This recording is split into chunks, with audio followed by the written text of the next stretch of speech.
Vous êtes heureux? Eh bien, en tant qu'étudiant, oui, ça marche. Seulement, sans argent, eh bien, on a des loisirs qui vous passent sous le nez, quoi.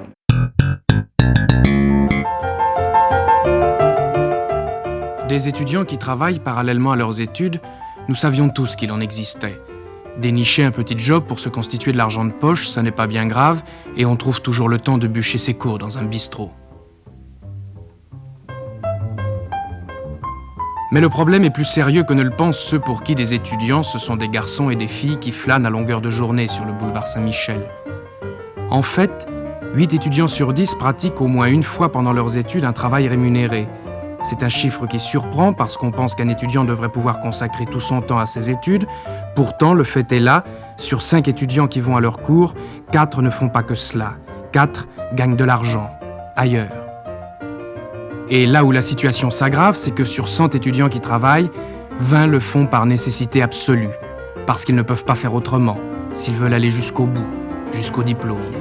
Ça s'apprend assez rapidement. Il faut compter en moyenne une trentaine d'heures. Ceux-ci sont venus à la COPAST, un organisme privé qui se charge d'orienter et de préparer les étudiants à des travaux temporaires ou saisonniers. Ils ont lu dans un journal une annonce qui leur proposait un emploi de chauffeur de taxi, alors ils n'hésitent même pas et acceptent d'apprendre en quelques semaines un deuxième métier, provisoire, pour pouvoir continuer d'apprendre le premier, celui qu'ils ont choisi. Ils ne sont absolument pas qualifiés pour cela, mais ils sont forcés de dire oui. Pourquoi ? Parce que le seul travail pour lequel un étudiant est qualifié, c'est la leçon particulière. Mais trouver des leçons à donner, cela relève de l'exploit ou de la chance. Une offre pour 10 demandes. Catherine, étudiante en sciences économiques, le sait bien. Non, c'est pas un adjectif. Prédicteur, on l'a déjà vu. C'est un participe présent. Pas du tout, Daniel. C'est un adverbe. C'est bien. Troisième personne du singulier. Très bien. Envoya. Réa. Bien, Daniel. Très bien. Avant de trouver des leçons particulières, vous avez cherché du travail ? Oui. Pendant les 2 premiers mois, lorsque j'ai quitté mes parents, j'ai cherché du travail. C'était le grand problème. Chercher des leçons au quartier latin, c'était impossible à trouver, évidemment, parce que tous les étudiants en cherchaient à ce moment-là. Pourquoi donnez-vous des leçons particulières ? Pour gagner de l'argent. Je veux gagner de l'argent parce que pour faire mes études, pour vivre, pour cette année. Est-ce que vous avez l'impression d'être privilégié de par le fait que vous pouvez donner des leçons particulières ? Certainement, parce que j'ai connu ce petit garçon par des amis, alors que j'ai cherché pendant 2 mois des leçons par différents organismes et qu'il était impossible d'en trouver. Sinon, des leçons à 450 francs ou 500 francs, c'est-à-dire pas des leçons mais des répétitions des tout petits enfants, pour un étudiant, c'est pas du tout intéressant. Parce qu'on perd du temps pour y aller, on perd du temps pour revenir, et en 3 heures, avoir 500 francs, c'est risible. Vous savez, pour les jeunes, il y a 2 problèmes. Il y a les étudiants qui travaillent parce qu'ils n'ont pas d'argent et que leurs bourses sont très nettement insuffisantes. Puis il y en a d'autres dont les parents peuvent leur payer des études, mais soit pour des raisons personnelles, des histoires de famille ou des incompatibilités d'humeur, sont obligés de travailler seuls. Catherine est privilégiée. Elle a mis 2 mois à trouver cet emploi, mais elle est bien tombée. C'est une bonne place, elle est bien payée et ça ne lui prend pas trop de temps. Autre emploi très recherché, c'est la garde d'enfants le soir, pendant que les parents sortent. Christiane, 2e année de médecine, profite de ces longues soirées d'attente pour apprendre l'anatomie. Comme ça, pas trop de temps perdu. Si je restais chez moi, je serais quand même obligée de travailler jusqu'à minuit à peu près devant mes livres alors. Et simplement le transport en plus, le trajet, mais c'est tout. Vous en assumez combien par semaine ? À peu près 5. C'est variable. Des semaines j'en fais plus, des semaines moins. Je suppose que financièrement, donc, vous en avez besoin. Oui, plutôt. Si je le fais, j'en ai besoin pour vivre. Ce n'est pas pour de l'argent de poche. Non. Non. Parce que j'ai une bourse, mais comme elle est assez insuffisante pour vivre, j'ai besoin d'assumer la différence. Vos parents vous aident un peu ? Un petit peu en nature, si je peux dire. Ouais. M'aidant sur le plan de la nourriture, par exemple. Mais j'assume les autres choses. Je crois que beaucoup de parents préfèrent faire garder leurs enfants par des étudiants en médecine parce qu'ils en ressentent une certaine sécurité. Ils pensent que s'il arrivait un ennui, un étudiant en médecine pourrait plus facilement se débrouiller éviter le pire. C'est tant mieux pour les étudiants en médecine, mais ils ne sont pas les seuls étudiants pour les autres.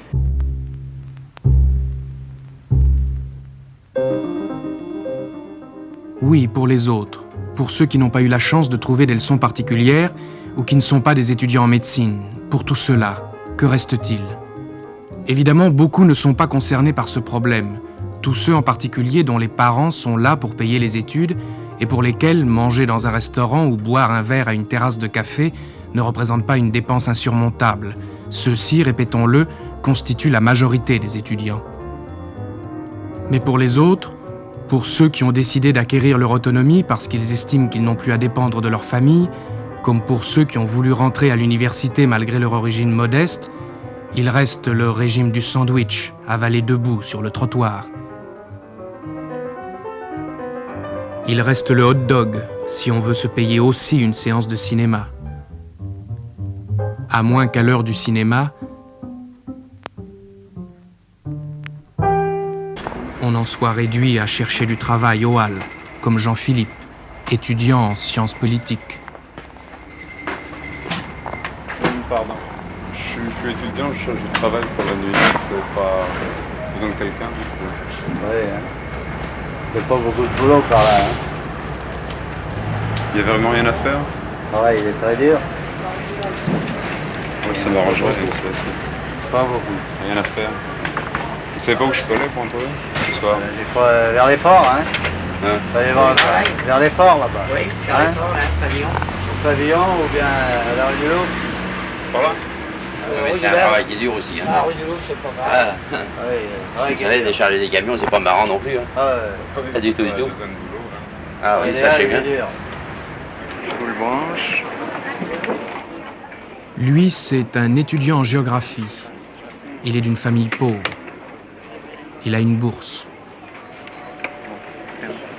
Monsieur, S'il vous plaît, vous travaillez dans ce magasin depuis combien de temps?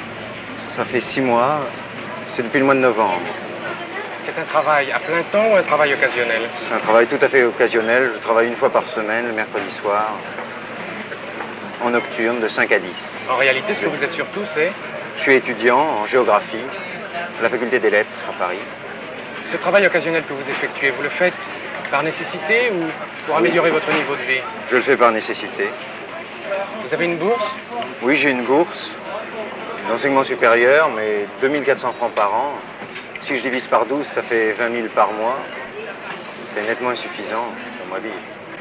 Est-ce que ce travail que vous effectuez ici vous suffit pour équilibrer votre budget? En fait, oui, il me suffit. Il me permet absolument aucun impair, mais il me suffit. En grande partie grâce au restaurant universitaire, par exemple. Je suis obligé de payer ma nourriture tout seul, continuellement. En fait, vous voyez, ça fait grosso modo 120 francs par mois supplémentaires. Ça porte l'argent dont je dispose à 320 francs. Je peux arriver à joindre les deux bouts, mais vraiment sans plus. Monsieur, je suis étudiant et je dois travailler au moins cette nuit.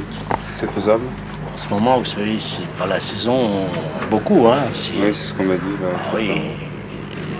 C'est-à-dire que c'est en la coupule à soudure, alors on se trouve en période de demi-saison. Ce sera difficile, ou alors il faudrait que vous veniez le soir vers 10h trouver l'effort, mais là il ne paye pas cher. Oui, alors, ce soir il y a peu de chance donc. Minime. Ça vaut quand même la peine d'essayer quoi. Vous pouvez toujours demander, on ne risque rien, ça ne coûte rien. Bon. Il faut demander à tout le monde, à tous les camionneurs. Ils peuvent se trouver, il y en a un qui qui a un coup de main, comme ça, imprévu. Bon, ben, merci. Mais il n'y a pas de quoi. Bonne chance. Merci. Roger a presque terminé ses études. Dans quelques semaines, si tout se passe bien, il sera diplômé de l'École supérieure des travaux publics. En attendant, il travaille dans une entreprise de transport. Il conduit des camions. On lui a accordé une bourse. Elle est de 270 000 anciens francs par an. Vous faites ce travail depuis combien de temps? Depuis 3 ans. Je fais ça tous les jours, soit un travail de chauffeur, soit un travail de bureau. Cela dépend des exigences du travail. Aujourd'hui? Aujourd'hui, je roulais aujourd'hui. Vous avez roulé combien de temps aujourd'hui? Comment? Vous avez roulé combien de temps aujourd'hui? Je roulais 3 heures. Vous avez fait combien de kilomètres? 70. C'est beaucoup pour 3 heures? Pour 3 heures, non, c'est normal. Et le soir, vous n'êtes pas trop fatigué? Oh oui, le soir. Oui. Et le lendemain matin au cours, des fois c'est pénible, vous savez. Quand on a travaillé le soir, 4 heures le soir, et qu'il a fallu encore travailler les études, les cours pendant 1 heure, bien le lendemain matin, on est crevé, vous savez. Si vous n'aviez pas à faire ce travail supplémentaire, vous pensez que vous auriez plus de rendement? Oh oui, certainement. Oh, c'est sûr. Parce que les cours me prennent, mon travail me prend du temps. Pendant ce temps-là, je ne peux pas faire de projet. Or, les travaux publics sont surtout une école où on fait pas mal de dessins. Du dessin qui prend du temps. Et le temps, je ne le trouve pas là où normalement un étudiant qui n'a pas besoin de travailler le trouve. Parce que en travaillant 4 heures le soir, c'est 4 heures qui partent sur mes projets. Et ça m'handicape. Ça, c'est net, ça m'handicape. À midi, vous mangez au restaurant universitaire? Oui, à midi, je mange au restaurant universitaire. Et le soir, alors là, le soir, je suis embêté parce que, normalement, évidemment, j'ai droit au restaurant universitaire. Seulement, comme je travaille le soir, je suis obligé de manger au restaurant, dans un restaurant ordinaire privé. Ce qui me revient à 4 et 500 francs tous les soirs.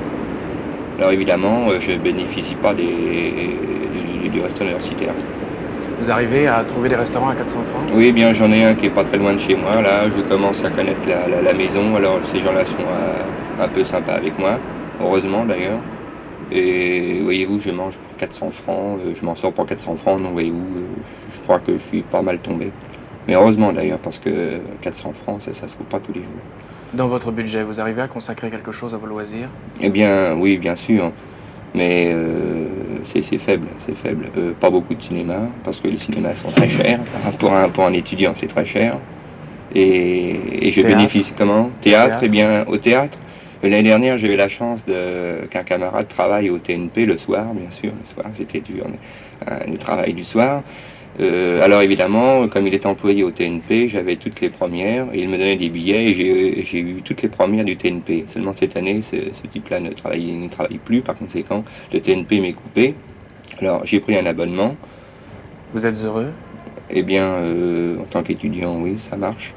Seulement, sans argent, eh bien, on a des loisirs qui vous passent sous le nez, quoi. On a pas mal de petits loisirs, entre autres les vacances, qu'on se trouve bouclées, parce qu'il faut travailler pendant les vacances pour repenser à l'année qui suit, mettre un peu d'argent de côté pour les coups durs. Et sans ça, oui, je suis ma petite vie d'étudiant, mais péniblement.